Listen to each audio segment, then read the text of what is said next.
रात के तकरीबन 1 बजे थे, लेकिन रोहन और रितेश ऑफिस में बैठकर अब तक काम कर रहे थे। दोनों एक ऐसी कहानी की तलाश में थे जो उन्हें रातों रात फेमस कर दे।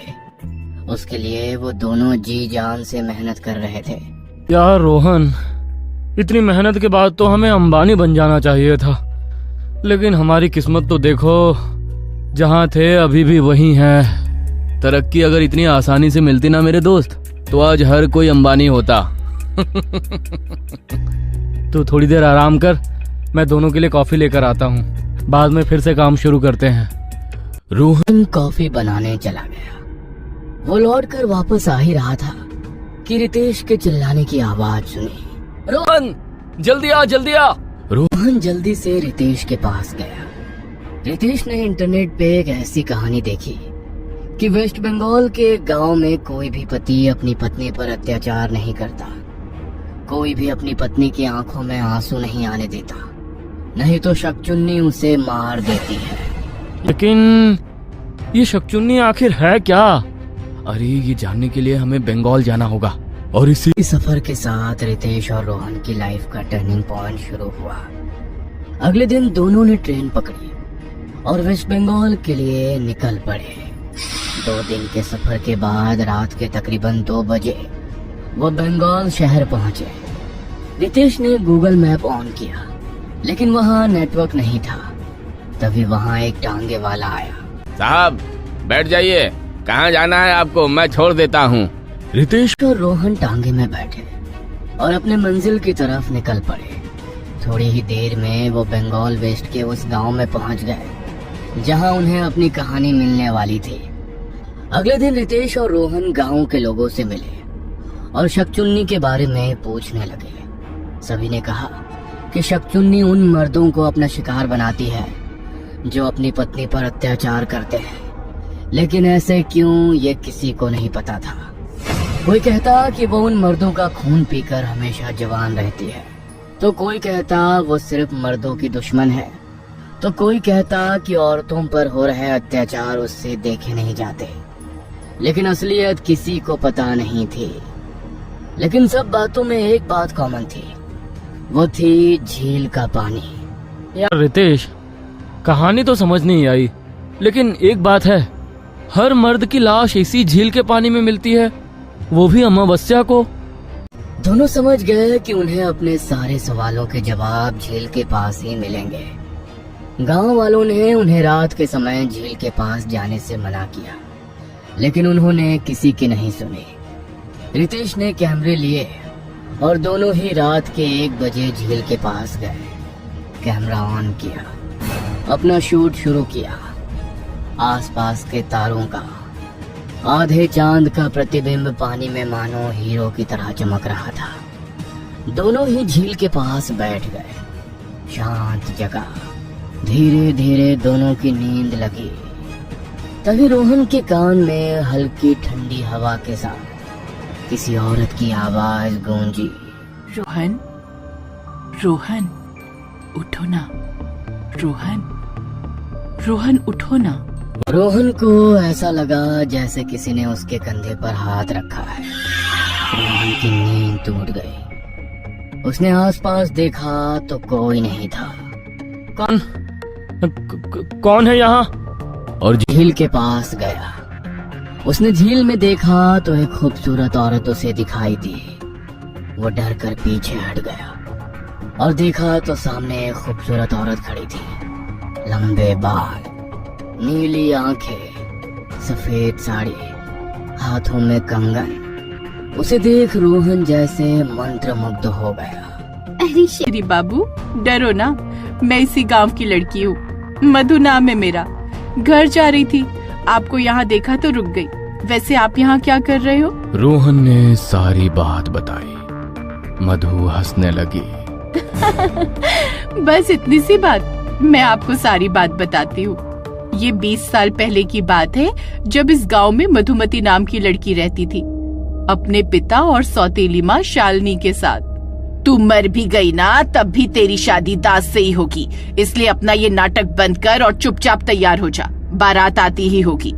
मधुमती एक अनाथ लड़की थी। उसके पैदा होते ही उसकी माँ मर गई।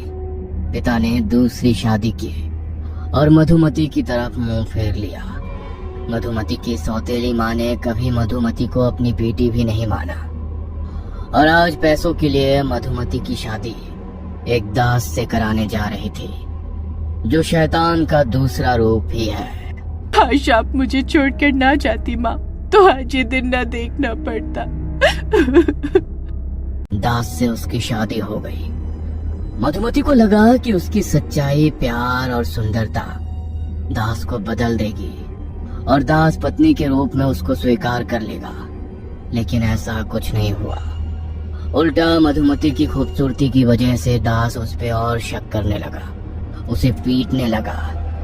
ऐसे ही कुछ महीने गुजर गए। जो कभी खिली कली की तरह थी, आज वो मुरझाई हुई दिखने लगी। मधुमती का पूरा शरीर एक रोगी की तरह बनने लगा, लेकिन दास को उसकी कोई परवाह नहीं थी। वो हर रोज शराब पीकर घर आता और उसे मार पीट करता, उस पर शक करता। एक रात करवा चौथ के दिन मधुमती तैयार होकर सफेद साड़ी, लाल सफेद बैंगल्स पहनकर दास का इंतजार कर रही थी।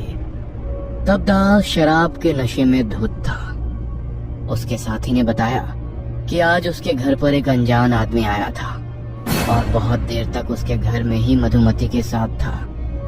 ये बात सुन दास गुस्से में आग बबूला हो गया और घर गया। उसने गुस्से में दरवाजा तोड़ा और अंदर गया। कौन आया था यहाँ बताओ? ये आप क्या कह रहे हो?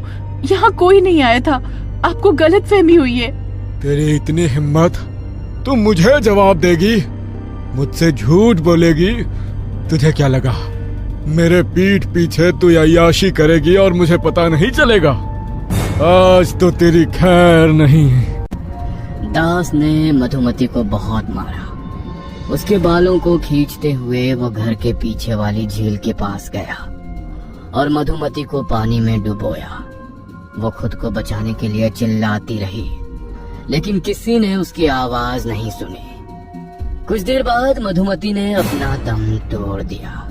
उसकी लाश भी किसी को नहीं मिली। दास ने पूरे गांव में बात फैला दी कि मधुमती अपने आशिक के साथ भाग गई। कुछ दिन बाद दास को मधुमती के आसपास होने का एहसास होने लगा। उसकी आवाज, चीखना, रोना अब उसके कानों में गूंजने लगा।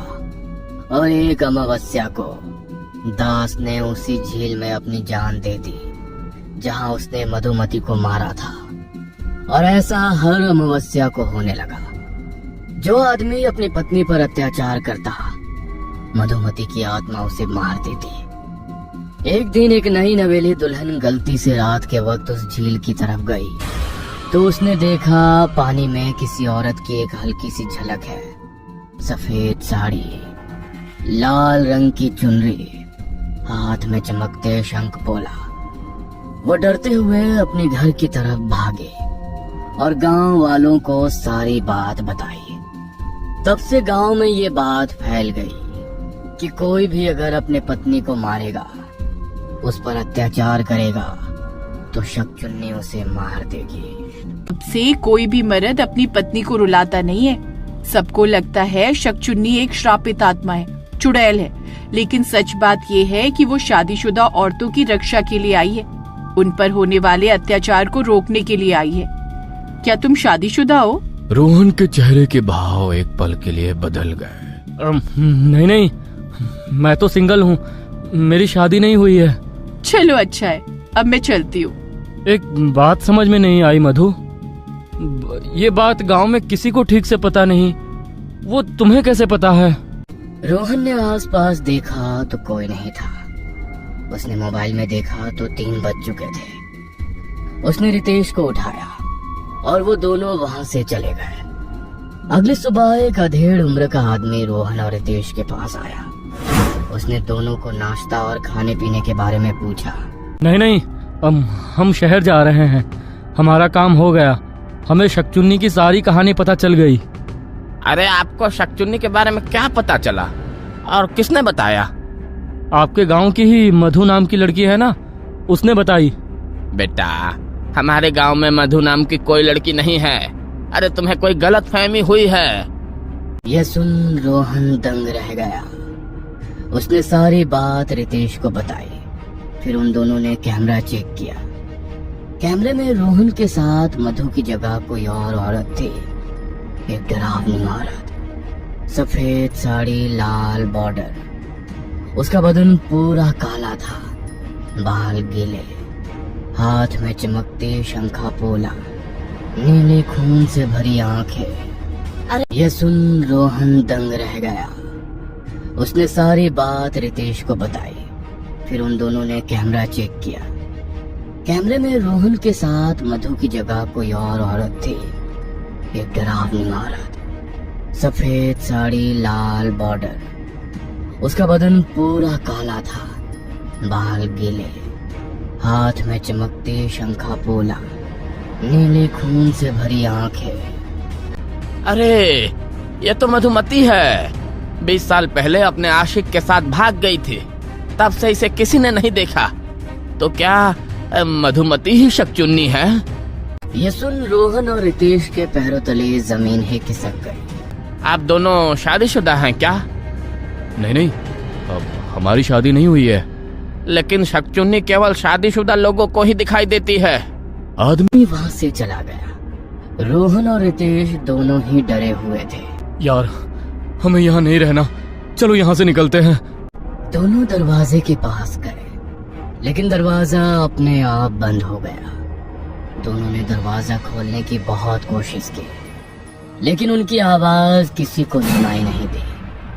धीरे धीरे रात होने लगी। रितेश की नजर आज की तारीख पर गई तो आज अमावस्या थी।